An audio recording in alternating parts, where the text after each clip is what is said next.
Hey, welcome everybody. And I'm AJ from Optionewer, and this is the trade of the day. I got a little bit of feedback from folks recently that I have not done a good job of introducing myself, so I wanted to do things a little bit different today. I was going to go ahead and give myself a real elaborate introduction and then get into the trade of the day. So, as I said before, I'm AJ. I help folks stand up their options store as a side gig, or even if it's their full time.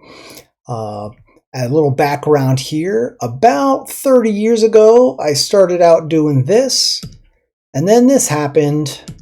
I decided to give it all up and do this.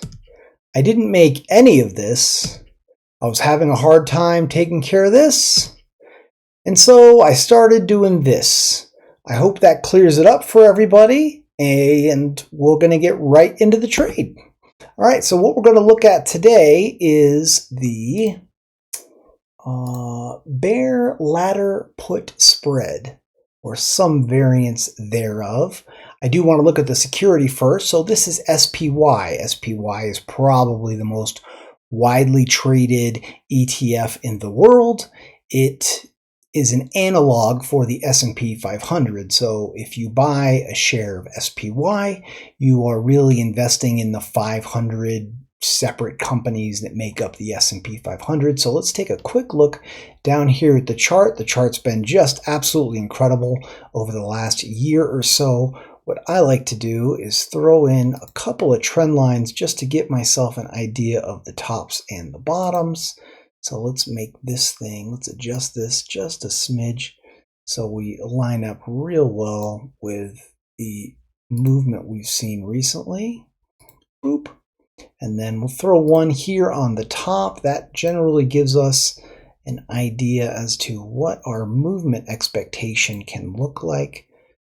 And I probably shaved it a little bit short there. So you do see these two parallel lines. These are going to end up making what looks a lot like a pretty consistent trading channel. You see that we've had a little bit of a touch or a testing of this bottom Bollinger Band here, and then we got a little bounce off from there. My brother always says, don't try and catch a falling knife, wait for a little bit of a bounce. We might be a day late, but I don't think in this scenario it makes that much of a difference. I'm certainly not a day trader. I kind of get in and stay around for 4 or 5 weeks, and I pull in a little bit of premium. So what we see here on the bottom is our MACD. Looks like our signal line is getting crossed right now, so that's a positive sign. These histograms are pulling up to the zero line, which means most likely we're going to see some of these green histograms, right? So that represents a positive movement in the stock price. You'll notice as you look at MACD more and more, this is a very streaky, kind of a trendy technical indicator. I find it to be very useful. We do look down here at the RSI. The RSI is above 50. With the S&P 500, that's probably not as critical as it is other times. In reality, you just want to kind of buy at a good price, and the longer you hold is typically where your returns are going to be coming in. You don't try and time the market per se. And if we go and look at the stochastics, we do see that we have a strong movement now looking towards some positive price action. So let's get into that bear put ladder. So what does that even look like? So here we are in my option strat tool.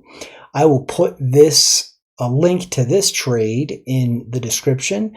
If you click on it and then open a trial, I think I get 3 wood nickels from Option Strat. So I'm pretty good at living a pretty rustic life. So 3 wooden nickels is good for me. And how did we set this thing up? So I went and put this over into February, because if we do get some dramatic downward motion, I like to be a little bit shorter here, which is kind of counterintuitive, but only because I am going to roll this thing out in time. I don't want to buy 100 shares at 555, which would cost me, $55,500. In my margin account, this will end up being about $6,000, a little bit less than $6,000 worth of margin that's going against my buying power. So you'll also notice that here at a higher level, I have a debit spread. Why is this a debit spread? Because I'm buying the 571 for 369, and I'm selling the 570 for 353. So the delta between those means that as I'm out a little bit out of pocket, this is why I sell this 555. At around a 10 delta, this is obviously a little bit higher than 10 delta and 11 delta, but I just like the triple nickel there. And then when I make this trade, I'm going to immediately get $177 in credit. If you've seen some of my previous videos, you know that I like to take the credit and then buy the underlying, because there's more to option trading than just cash flow. There's wealth building, and that's what I am trying to do. Now, 177 is not going to be enough for me to buy a share of SPY. So instead, I can do something like this. I can go into Vivek Ramaswamy's ETF. This is Strive, STRV, and this also mimics the S&P 500 for a much lower price, right? So obviously you are paying less. This is not the equivalent of a share of SPY, but what I will show you is you can buy about 4 shares for the cost of the premium that you are receiving. I also want you to notice there's very limited option trading that's happening here. One of the most important factors in what options you are going to trade is the liquidity. So here we have a very low liquidity, a really small group of folks that are trading options on this ETF. So I wouldn't suggest trading options on it, though I think owning it is a great idea.